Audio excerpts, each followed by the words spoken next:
অবশ্যই আপনার কাছেও জানতে চাই যে জাতিসংঘের কার্যালয় খোলা নিয়ে আমরা এত বিতর্ক কেন দেখছি, হঠাৎ করে প্রয়োজনীয়তা কেন পড়লো? এখানে মূল ব্যাপার হলো যে জাতিসংঘ মানবাধিকার কমিশন ইকুয়াল রাইট, মানে সম অধিকার, নারী পুরুষের সম অধিকার তারা চায়।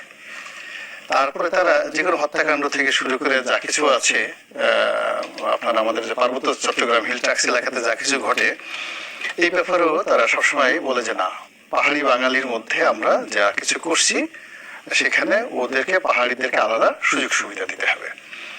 এবং ওখানে আমাদের সেনাবাহিনী যে কর্মকাণ্ড করছে পাহাড়ি এলাকাতে, সেই বঙ্গবন্ধুর জমানা থেকে, এখন তারা বলবে যে না, ওখানে সেনাবাহিনী উল্টো করে নিয়ে আসো, ক্যান্টনমেন্ট থাকবে না। মানবাধিকার কমিশন, এবং দেখেন মানবাধিকার কমিশনগুলো তো এই অফিসটা তো গাজাতেও আছে। তারা কি এখন পর্যন্ত গাজাতে যে শিশু নিহত হয়েছে, তো এই ব্যাপারে তো এখন পর্যন্ত তারা একটা বিবৃতি পর্যন্ত দেয়নি। তো এরা হয় কি, আমেরিকার কতগুলো যাকে বলে একটা সমাজকে কলুষিত করার জন্য তাদের কতগুলো মেশিনারিজ আছে, এবং সেই মেশিনারিজের মধ্যে অন্যতম মেশিনারিজ হলো এই মানবাধিকার সংস্থাটি, কমিশনের এই অফিসটি। এখন বাংলাদেশে দেখেন খুব বিতর্ক হচ্ছে সমকামিতা নিয়ে, ভীষণ রকম রাগ, হুজুরা ভীষণ রকম রাগ। এখন মানবাধিকার কমিশন বলতেছে না, এটাও আমাদের দেশে বৈধ, একটা নারী একটা পুরুষ কার সাথে থাকবে, কি করবে না করবে, তার ব্যক্তিগত স্বাধীনতা, তুমি যেটা বাধা দিতে পারো না। তখন ওই হুজুররা যারা আছে তারা রাগ হবে, রাগ হয়ে কখন বলবে এটা জঙ্গিদের দেশ।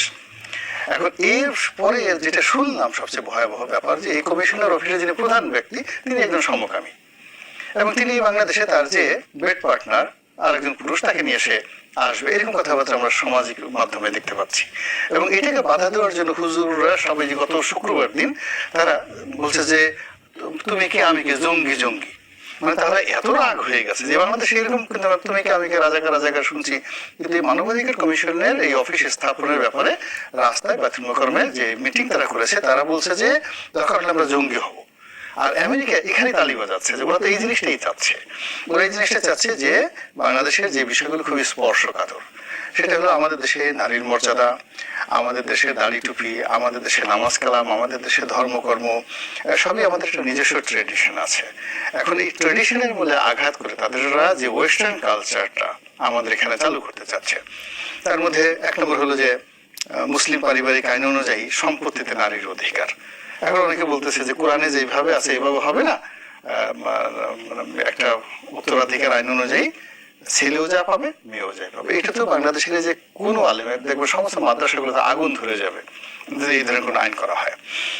এরপরে এই যে সমকামিতার যে বিষয়টি, এটিকে যদি জাতিসংঘ বলে যে না, এই ব্যাপারে এর আগে কিন্তু তারা বেশ কয়েকটা মিটিং করেছিল শেখ হাসিনার জমানাতে, টিএসসিতে বেশ কয়েকটা মিটিং করেছে, রূপবান না কি যেন তাদের কয়েকটা সংগঠনও আছে। এই যে সংগঠনগুলো, এগুলো যদি এখন এই মানবাধিকার কমিশনের সামনের অফিসে গিয়ে তারা একটা সংবাদ সম্মেলন করে, ওখানে একটা নাচ গানের আয়োজন করে, এবং তারা জানান দেয় আমরা এই অবস্থার মধ্যে আছি। এবং এটা কিন্তু বাংলাদেশে একটা ব্যবসা হয়ে গেছে, ব্যবসা হয়ে গেছে।